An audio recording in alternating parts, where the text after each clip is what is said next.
The companies who want to enter Eastern European market with IT solutions need to know that it is not just Eastern Europe as one cluster. I would say we have two subclusters here. So Central Eastern Europe, including Poland, Hungary, Czech Republic, Balkans, Baltics, Romania, Bulgaria, and this region, and the CIS, this ex-USSR countries, including Russia. So I would say these are two subclusters, and there are some differences in between. Let's talk about these differences today and how differs selling of IT solutions. My name is Alla, and I'm founder of Big Consult, and I have more than 15 years of experience selling IT solutions in Eastern Europe.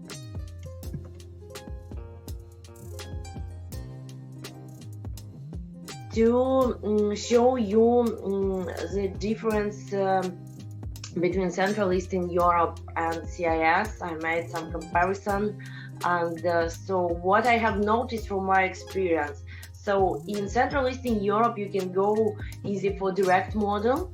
So when you sell directly, nevertheless, whoever you are, if you are ISV, if you are vendor, if you are system integrator, if you are value-added distributor, but most of the vendors, including A brands, so mostly all of them, with some exception maybe for SAP in some cases, so they sell indirectly because local legislation is quite demanding, and these companies have decided to go business indirectly, and we do understand as far as they are successful, we need to consider their experience.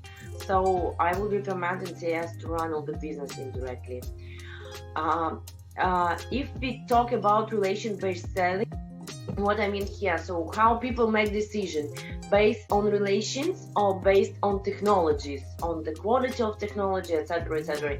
So in Central Eastern Europe, I would say relations takes 30%, maybe up to 40, something like average.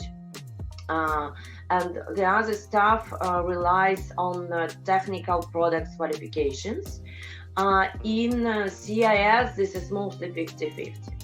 So quite big part of relationship in sales. And please note, maybe in Central Asia, as I named Kazakhstan and other 4 countries, like Uzbekistan, Tajikistan, maybe even more. So because they have more Oriental style, they have this percentage of relation a bit more, so up to 60-70. Then if you go to talk about logistics, please consider that only Eastern Europe is more or less easygoing, because you have to track only logistics outside Eastern Europe. So if you are Eastern European, if you are European Union company, so most probably you won't have any issues with finance and logistics. Only outside, for example, like UK and USA or China, where you deliver from, especially this is crucial for hardware projects or software plus hardware projects. But for CS and Russia, there will be some specifics in every country, because even if you do not deliver hardware, sometimes something might be required, or it can be related to payment, because it's not so easy to pay to US, especially from Russia, for example. But these issues can be solved. Of course, lots of companies are working, and they do, but you just need to review these issues and just be ready and be prepared to solve these issues, and just have a clear model how you do logistics and finance in CS. Then if we go to taxation, so with European Union, it's more or less clear, just with exception of Serbia, what I have already mentioned. So you just need to consider some logistics and repatriation tax because they are outside European Union. But in CIS, we have specifics in every country. For example, Kazakhstan has separate taxation, and you will have to add this. I think it was something like 15%, but as far as it is quite fast changing environments in all countries in CIS, you have to recheck what are now themes, and if you work with local partners, so it's okay. Just you need to check that they have put the stuff on track and consider it in final customer pricing all the taxations. And VAT also we are adding, so we have some local stuff to add. And by the way, but VAT not in all cases. For example, in Russia and Ukraine we do not add, so it differs from country to country, and it's better to have some detailed qualifications on this issue before doing some business. So then if you go about legal entities, if you need to have any legal entities to make business. If you want to make it directly or indirectly, it doesn't matter. It's better, of course, for you to have something in European Union. But if not, it's not that much crucial to make it outside European Union for Eastern Europe, Central Eastern Europe. But for Russia and CIS, you will require legal entities, or you will require a strong local partner who will ensure you this logistics and who has legal entities. For example, at least in Russia and Ukraine, they are not combining, so we are not paying from Ukraine to Russia.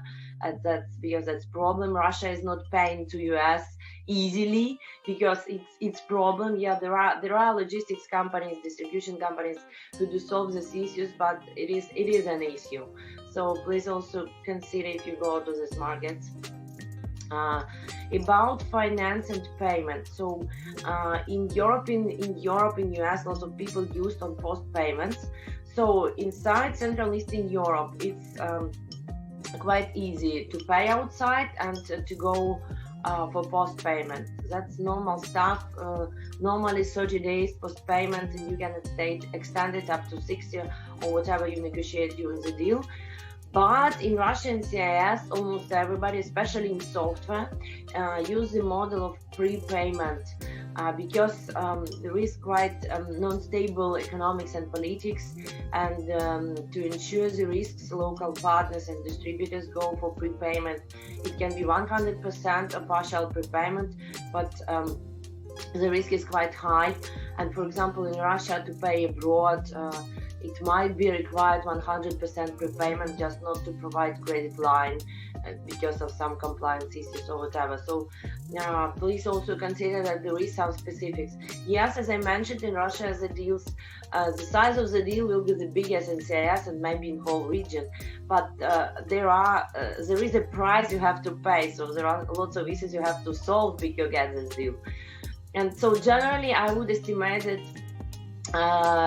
in Central Eastern Europe, risks are lower than average, and there are quite high risks in CIS. But still, if we go for revenue, if we wanna enter the market, so we should move.